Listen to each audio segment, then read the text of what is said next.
Mesdames, Messieurs, j'ai écouté avec attention l'allocution prononcée en votre nom par Monsieur le secrétaire général du ministère, qui a retracé avec brio et éloquence les réalisations du département durant l'année 2023.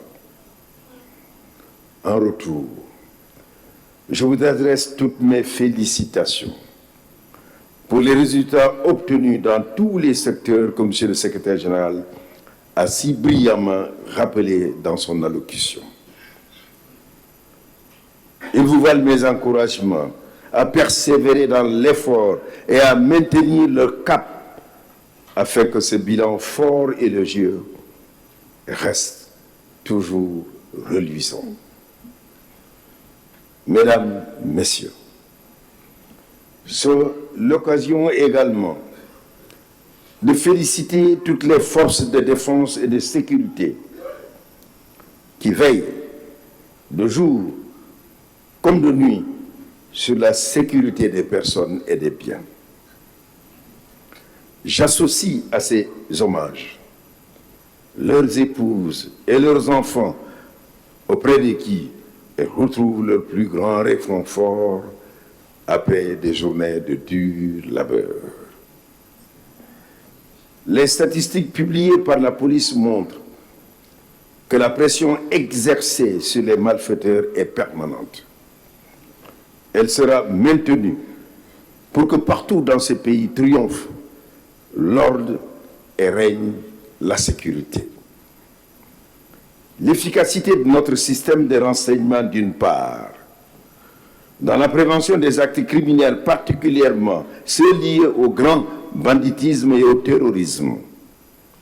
D'autre part, dans la traque des délinquants qui sont toujours mis hors d'état de nuire, n'est plus à démontrer.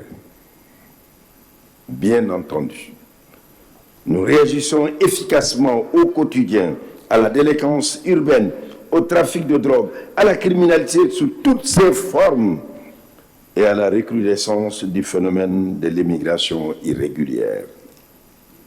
Cependant, je demeure convaincu que nous parviendrons ensemble, dans un élan de solidarité, à toujours surmonter les obstacles un à un avec l'engagement nécessaire de tout un chacun et l'abnégation qui sied. Mesdames, Messieurs, la territorialisation des politiques publiques et la mise en œuvre du plan Sénégal émergent a replacé les autorités administratives déconcentrées, gouverneurs, préfets et sous-préfets au cœur de l'animation du développement. Dans ce sillage, je rappelle le rôle important joué par l'administration territoriale qui constitue l'instrument d'exécution et de suivi des politiques publiques et qui porte en elle une exigence d'accomplissement de cette mission avec compétence, professionnalisme et dans le respect des règles d'éthique et de déontologie. Je les félicite vivement et les exhorte à persévérer dans l'engagement dont ils font montre au quotidien au service de l'État. Comme vous le savez, la volonté de l'État est de promouvoir une administration territoriale moderne, efficace et accessible pour un développement équitable et durable des territoires. À ce titre, les efforts déjà entamés pour la modernisation de l'administration territoriale sont poursuivis et ils le seront. L'accent sera mis, entre autres, sur la poursuite du programme de construction et de réhabilitation des services abritant les gouvernances, préfectures et sous-préfectures, ainsi que les logements de fonction des autorités administratives. L'amélioration de la qualité de l'offre des services de l'administration territoriale par le renforcement des capacités de pilotage du développement des autorités administratives. La poursuite des actions destinées à la modernisation de la gestion des affaires des chefs du village et la régularisation de leur situation administrative. À la date du 20 décembre 2023, 972 arrêtés de nomination ont été approuvés. Les indemnités mensuelles de 15 097 chefs de village officiels recensés en 2017 ont été prises en charge à la fin de chaque trimestre. L'enclenchement de la réflexion sur la réforme du cadre juridique régissant les associations, avec notamment l'élaboration de projets de loi et des décrets d'application spécifiques sur les associations pour prendre en compte les évolutions et l'impératif de suivi de ces organisations dans un contexte de lutte contre le blanchiment de capitaux et le financement du terrorisme. Aussi, sur instruction de M. le Président de la République, Son Excellence Macky Sall, le magistère a engagé la réflexion sur la réforme de l'administration territoriale. Je veux dire notre ministère. 50 ans après sa mise en œuvre sous la coordination de M. le secrétaire général. Ainsi, suivant et exécutant la vision du chef de l'État, toute notre action consistera dorénavant à la mise en œuvre d'une administration transparente et dématérialisée, alliant proximité, accessibilité, amélioration de la condition des acteurs agissant au sein des infrastructures intelligentes. Mesdames, Messieurs, l'œuvre de sécurisation ne sera jamais finie. Elle demeure un travail consubstantiel à la vie et à l'évolution de nos sociétés. Je voudrais donc vous dire et revenir sur notre mission de sécurisation des personnes et des biens, de circonscription des menaces générées par la délinquance et des fléaux comme le terrorisme et la grande criminalité. Au demeurant, aucun développement n'est possible en l'absence d'une plateforme sécuritaire résiliente capable d'assurer l'épanouissement des populations. Ainsi, pour mieux assurer la sécurité des personnes et de leurs biens, il sera procédé conformément aux directives du chef de l'État et subséquemment à l'analyse des résultats obtenus en 2023 au renforcement du maillage sécuritaire du terrorisme national par la construction du laboratoire ADN, des bâtiments pour les antennes de PTS à Diourbel, Saint-Louis, Thiès, Saly, l'achèvement des travaux de construction du commissariat de Bignona, la mise en place des services régionaux de police judiciaire, la mise en place d'une compagnie de sécurisation du BRT et le renforcement des effectifs de la compagnie de circulation. La reconstruction et la réhabilitation de commissariats de police à Tambacounda, Louga, Mbour et Bambey. La création des unités de patrouille des frontières pour dynamiser davantage la surveillance des frontières et la lutte contre les menaces transfrontalières par les services de la DEPAF. Le démarrage de la construction et la réhabilitation d'infrastructures opérationnelles, de commandement, de soutien administratif, de logistique, de formation, d'entraînement et d'hébergement des personnes de la BNSP en vue d'assurer la sécurité civile des 9 départements dépourvus de casernes de sapeurs-pompiers que sont Goudiri, Medina Yoro Fula, Kanel, Ranérou, Mbirkilan, Mboukini, Maleboda, Salémata et Saraya. La construction de centres et postes autoroutiers d'incendie et de secours pour réduire le nombre de victimes et décès liés aux accidents de la circulation à travers une meilleure couverture des infrastructures routières et autoroutières. L'extension du dispositif de Sécuriport à plusieurs postes frontaliers. La finalisation, courant premier trimestre 2024, des constructions en cours du centre d'instruction des militaires du rang du centre d'application et d'intervention de Nioro, du poste d'incendie et de secours de Keur Massar et du centre opérationnel de dernière génération au niveau de l'état-major de la brigade. Mesdames, Messieurs, les rendez-vous électoraux réguliers qui rythment notre démocratie ont fini de hisser encore plus haut notre pays. Leur bonne organisation, reconnue par tous les acteurs, notamment la société civile et les observateurs, a confirmé le dynamisme et l'épaisseur de nos valeurs démocratiques. Les enjeux qui portaient n'ont pas dévié notre administration de sa trajectoire faite de neutralité et d'équidistance, confirmant ainsi son professionnalisme. Mesdames, Messieurs, le 25 février 2024, les Sénégalais iront aux urnes pour élire leur président. Je voudrais donc, en ma qualité de ministre en charge des élections, rassurer les Sénégalais que toutes les dispositions nécessaires seront prises pour que l'organisation de l'élection présidentielle se déroule dans d'excellentes conditions.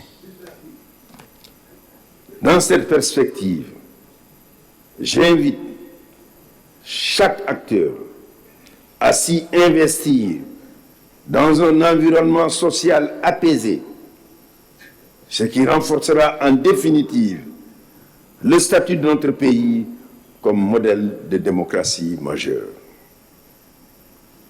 Je serai à l'écoute de tous les artisans de la paix, porteurs d'initiatives pour une paix durable.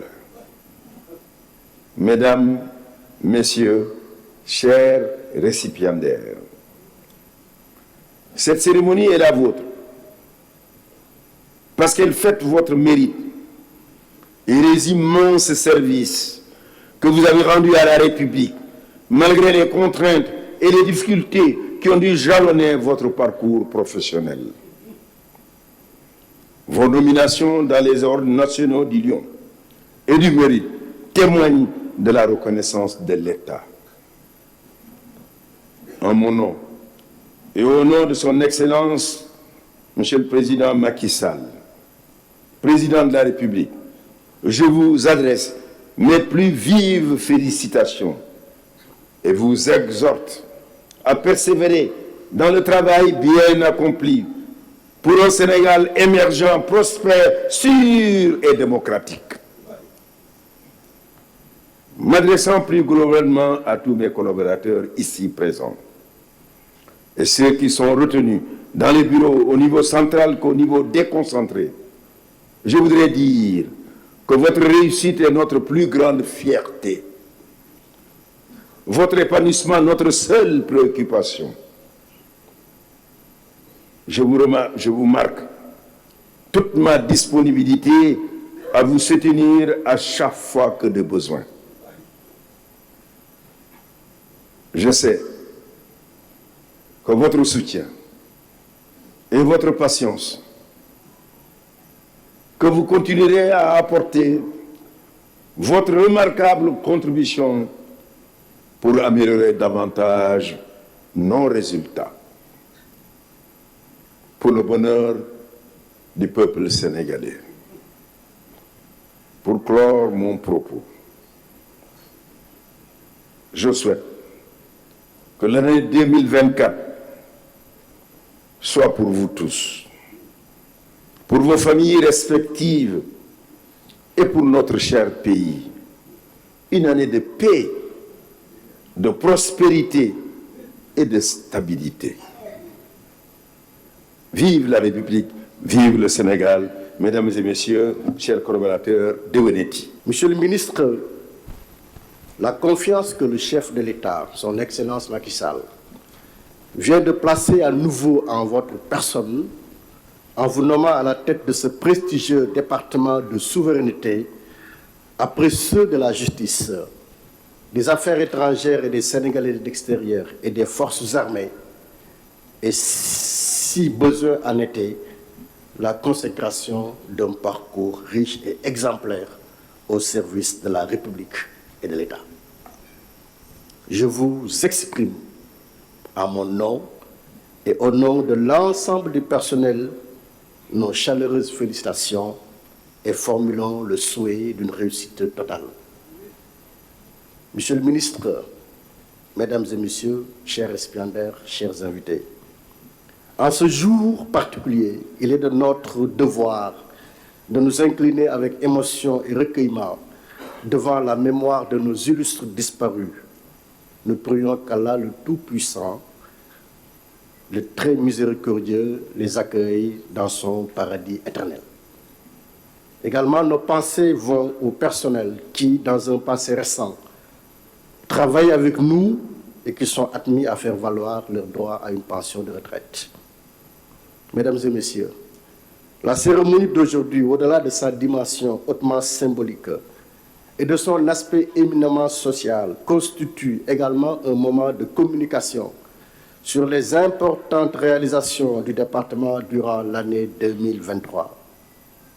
Monsieur le ministre, l'analyse de la position géostratégique du Sénégal montre que notre pays est exposé à diverses menaces, à la fois non conventionnelles, hybrides et multiformes, à la criminalité transnationale organisée, au blanchiment des capitaux, au trafic de drogue, à la délinquance transfrontalière, à la migration irrégulière et aux infractions ayant comme support les technologies de l'information et de la communication.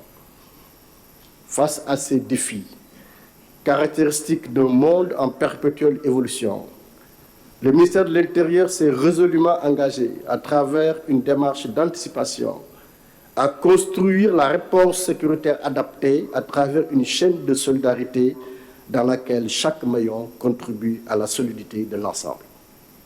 Cette réponse sécuritaire, portée entre autres par la police nationale, s'est traduite durant les 3 premiers trimestres de l'année par le recrutement de 2674 personnels de police, le recrutement de 3000 policiers volontaires dans le cadre du programme d'urgence pour l'emploi et l'insertion des jeunes Xëyu Ndaw yi, la construction de casernes et de commissariats de police, la réhabilitation de commissariats de police, l'acquisition de 265 engins roulants dont des camions de transport de troupes, de boxeurs, de pick-up double et motocabines, de berlines et de 4x4 stations-wagons. La montée en puissance progressive de la police, tant dans son organisation institutionnelle qu'opérationnelle, est confirmée par les résultats ci-dessus pour l'année 2023. Au titre de la lutte contre la délinquance et la criminalité, 11 929 infractions constatées, dont celles contre les personnes et les biens. 7 788 personnes déférées au parquet, dont 314 étrangers pour diverses infractions. 5 548 accidents constatés, dont 3 024 matériels, 2 375 corporels et 159 mortels. 260 482 pièces saisies afférentes à la conduite de véhicules. 13 888 véhicules et 37 983 motos mises en fourrière. S'agissant de la lutte contre le trafic de drogue, 792 personnes interpellées, dont 645 Sénégalais, 111 étrangers et 36 de nationalité inconnue, occasionnant 489 saisies de drogue, toutes drogues confondues, chanvre indien, hashish, cocaïne et crack. Au chapitre de la surveillance migratoire, il convient de noter que la police a interpellé 14 141 individus et déféré au parquet 418 personnes. Elle a également arraisonné 25 pirogues. Par ailleurs, dans un contexte de recrudescence de l'immigration irrégulière avec son corollaire de perte en vie humaine, la stratégie nationale de lutte contre la migration irrégulière au Sénégal, assortie de son plan d'action opérationnel, a fait l'objet d'une validation politique le 27 juillet 2023. Relativement à la lutte contre les dérives et arnaques du net, la division spéciale de cybersécurité a procédé au démantèlement de plusieurs réseaux de cyberdélinquants. En effet, 2734 affaires ont été constatées, donnant lieu au déferment de 240 personnes, dont 181 Sénégalais.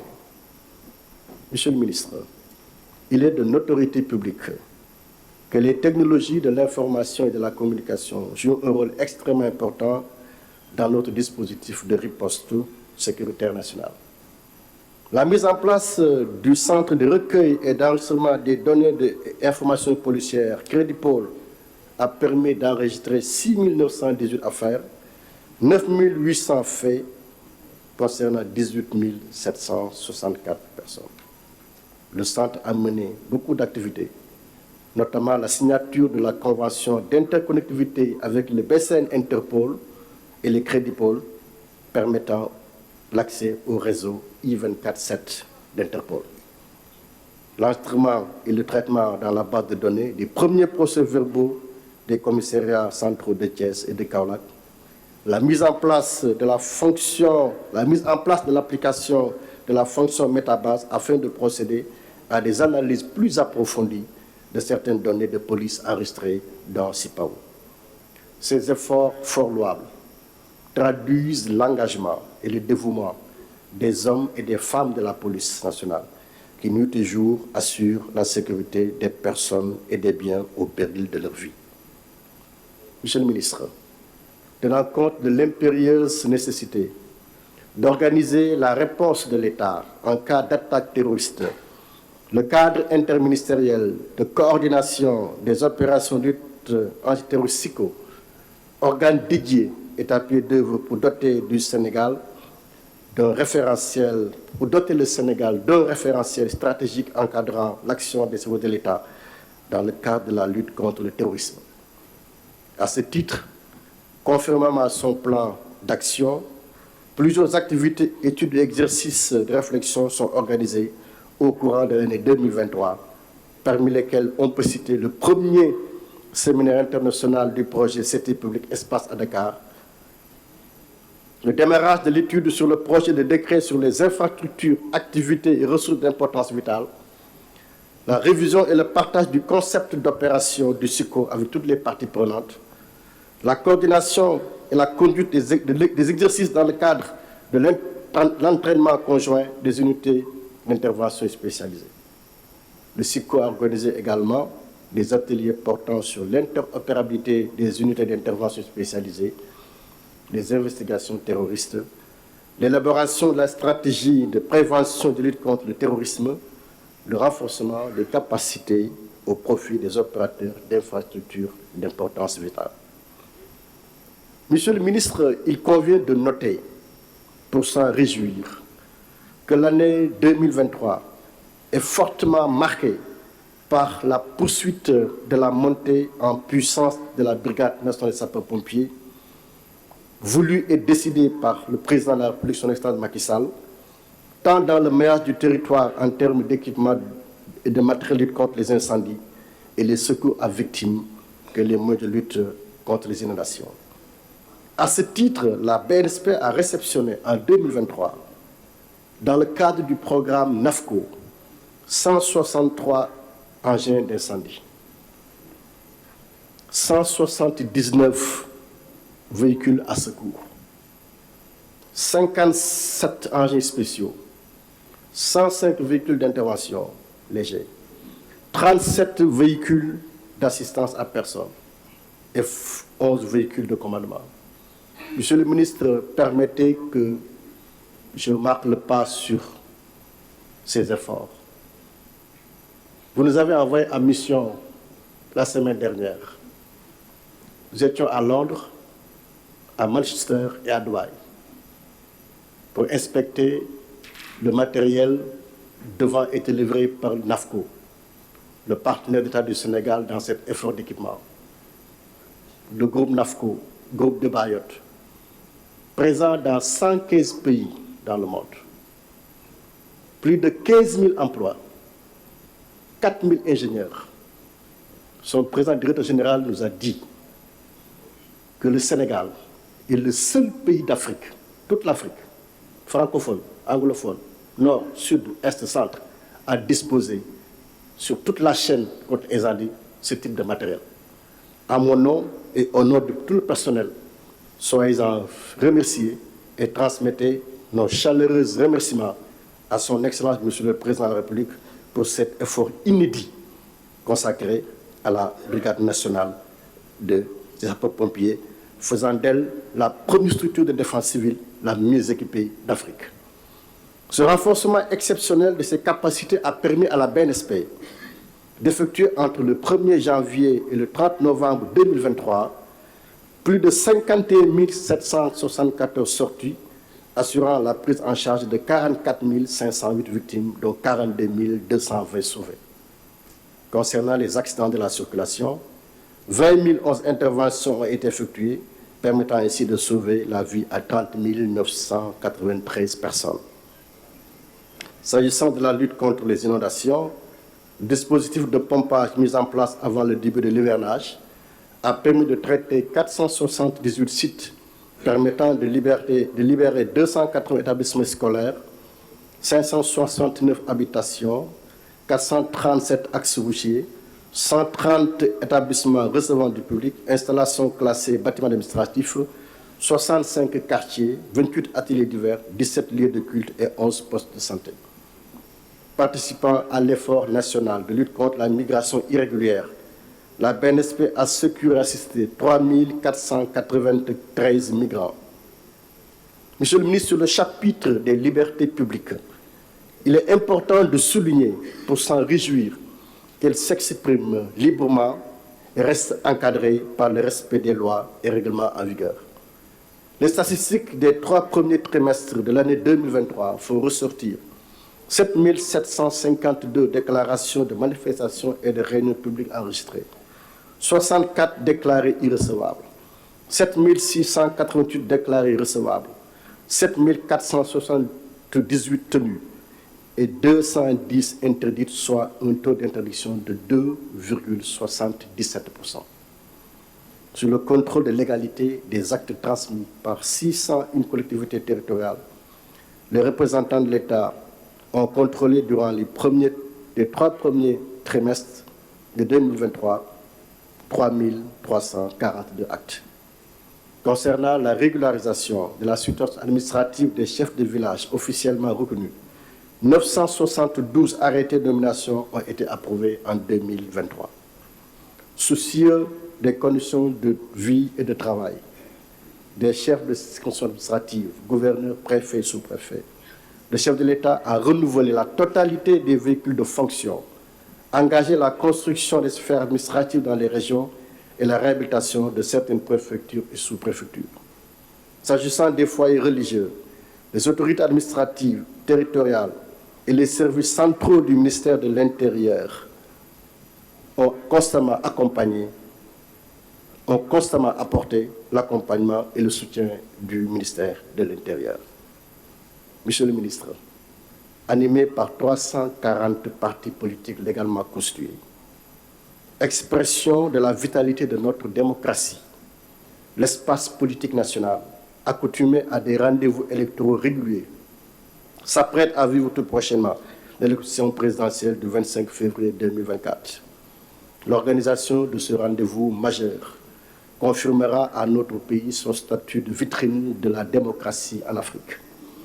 Comme pour les joutes électorales antérieures, les grandes administrations électorales du ministère de l'Intérieur, notamment la Direction générale des élections, la Direction générale de l'administration territoriale, la Direction générale de la police nationale, la Direction d'automatisation du fichier, gouverneurs, préfets et sous-préfets, s'engagent ici solennellement à relever le défi de l'organisation.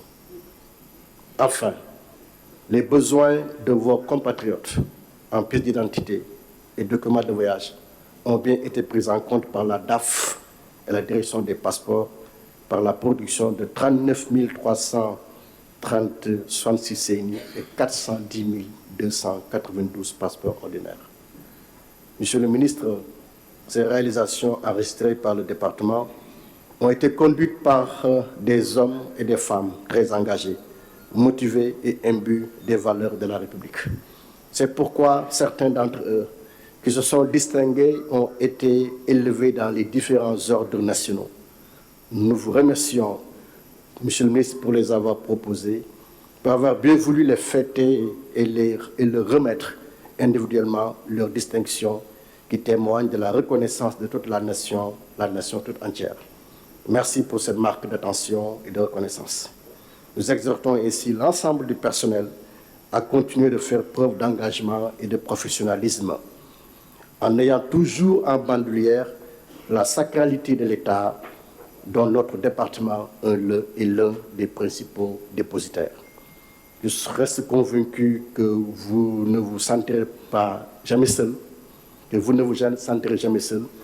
car Monsieur le ministre se soucie ardemment de l'amélioration continue de vos conditions de travail, gage de la réussite de toute démarche de performance.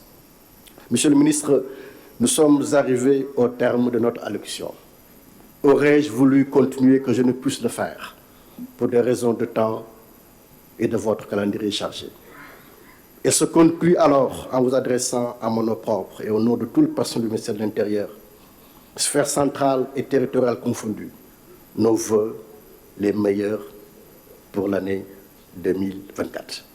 Que cette nouvelle année révèle encore votre engagement remarquable et sans faille dans l'exécution des missions que M. le Président de la République a bien voulu vous confier. Mais, Monsieur le ministre, j'ai appris à travers Radio Kankan, émettant depuis chez Dougouti, qu'en plus d'être un brillant avocat, ténor du barreau sénégalais, droit de l'homiste, premier Africain à avoir présidé au destiné du FIDH, de la FIDH, grand littéraire, doublé de philosophe, que vous êtes poète également. Mais cependant, vos poèmes ne s'écrivent que 2 fois dans l'année pour célébrer 2 temps. Un passé que vous chantez, un présent que vous glorifiez. Cette même Radio Kankan précise que vos poèmes ne sont destinés qu'à une seule et unique personne, particulière pour vous. Acceptez alors, cher Dougouti, que nous lui présentions également nos vœux de bonnes et heureuses années, afin que vous continuiez de partager le meilleur pour longtemps. Nous souhaitons à tous et à tous, à toutes et à tous, une bonne fin d'année, une année 2024. C'est vrai également s'adresse plus particulièrement aux récipiendaires et à tout le personnel. Monsieur le ministre, merci de votre leadership inspirant. Merci.